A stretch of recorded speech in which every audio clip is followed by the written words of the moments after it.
নমস্কাৰ আপোনালোক সকলোকে প্ৰফুল্ল অসম ইউটিউব চেনেললৈ স্বাগতম জনাইছো। যদি আপোনালোক চেনেলটোলৈ প্ৰথমবাৰৰ বাবে আহিছে প্লিজ চেনেলটো ছাবস্ক্ৰাইব কৰি দিব, ভিডিঅ'টো এটা লাইক কৰি দিব আৰু লগৰ বন্ধু-বান্ধৱীসকলক শ্বেয়াৰ কৰি দিব। এতিয়া যিসকলে অসম বন বিভাগৰ নতুন এডভাৰটাইজমেণ্টৰ বাবে অপেক্ষা কৰি আছে তেওঁলোকৰ বাবে বহুত এটা ভাল খবৰ। আজি কেইদিনমান আগত অসমৰ মাননীয় মুখ্যমন্ত্ৰী ডক্টৰ হিমন্ত বিশ্ব শৰ্মা ছাৰ ৰহালৈ আহিছিল আৰু ৰহাত কিছুমান কেন্দ্ৰীয় CM ছাৰক সুধিছিল অসম বন বিভাগৰ নতুন পদ কেতিয়া মুকলি হ'ব। তেতিয়া CM ছাৰে কৈছিল যে অসম বন বিভাগত কিমান পদ খালী হৈ আছে সেইটো প্ৰথম চাই ল'ব। এতিয়া আপোনালোকৰ বহুতে হয়তো ভাবি আছে যে অসম বন বিভাগত নতুন পদ মুকলি নহ'ব নেকি। এতিয়া বহুতো ল'ৰা-ছোৱালীয়ে অসম বন বিভাগৰ নতুন এডভাৰটাইজমেণ্টৰ বাবে অপেক্ষা কৰি আছে, কিয়নো অসম বন বিভাগৰ যিটো ফৰেষ্টাৰ গ্ৰেড 1 আৰু ফৰেষ্ট গাৰ্ড পদ আছে তাত বয়সটো বেছি হ'লেও এপ্লাই কৰিব পাৰে। এতিয়া বহুতো ল'ৰা-ছোৱালীয়ে অসম আৰক্ষীত এপ্লাই কৰা বয়সটো পাৰ হৈ গৈছে, যাৰ বাবে তেওঁলোকে হতাশাত ভুগিছে। এতিয়া তেওঁলোকৰ শেষ ভৰসা সেইটো হৈছে অসম বন বিভাগৰ ফৰেষ্ট গাৰ্ড নাইবা ফৰেষ্টাৰ গ্ৰেড 1ত যদি নতুন পদ মুকলি হয় তেতিয়া তেওঁলোকে ইণ্টাৰভিউ দিব পাৰিব।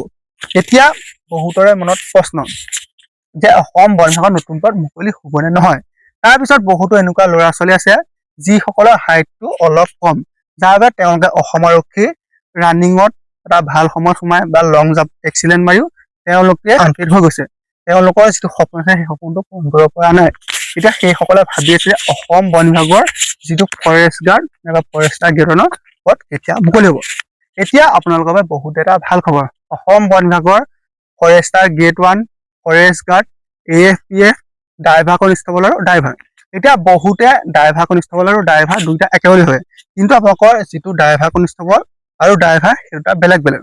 আপোনালোকৰ ড্ৰাইভাৰ কনষ্টেবলৰ ক্ষেত্ৰত আপোনালোকৰ যিটো হাইট হওক নাইবা বয়স হওক সেইটো আপোনালোকৰ অসম আৰক্ষী যি ABUB নাইবা AFPF সৈতে সমান হয়। তাৰপিছত আপোনালোকৰ যিটো অনলি ড্ৰাইভাৰ, সেই ড্ৰাইভাৰৰ পদত আপোনালোকে এপ্লাই কৰিবলৈ যিটো বয়স সেইটো হ'ব লাগে 18 পৰা 40 বছৰ। জেনেৰেল কেণ্ডিডেটৰ ক্ষেত্ৰত ST SC সকলে 5 বছৰ এই চিলেকশ্যন পায়। গতিকে আপোনালোকৰ অসম বন বিভাগৰ Forester grade 1, forest guard, AFPF, driver constable আৰু ড্ৰাইভাৰ আপোনালোকৰ সেই আটাইকেইটা নতুন পদ মুকলি হ'ব। গতিকে আপুনি যদি অসম বন বিভাগত এটা চাকৰি ল'ম বুলি ভাবি আছে তেন্তে নিজকে ভালদৰে সাজু কৰক। আপোনালোকৰ খুব কম দিনৰ ভিতৰত এডভাৰটাইজমেণ্ট মুকলি হ'ব। আপোনালোকৰ এতিয়া আপোনালোকৰ কোনটো বিভাগত কিমান পদ খালী হৈ আছে সেইখিনি আপোনালোকৰ চৰ্চা কৰি থকা হৈছে।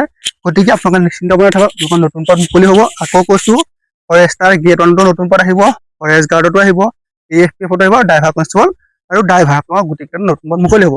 আপোনালোকৰ হয়তো বহুতে জানে যে AFPFত 600 নতুন পদ মুকলি কৰিম বুলি CM ছাৰে আগতে কৈছে।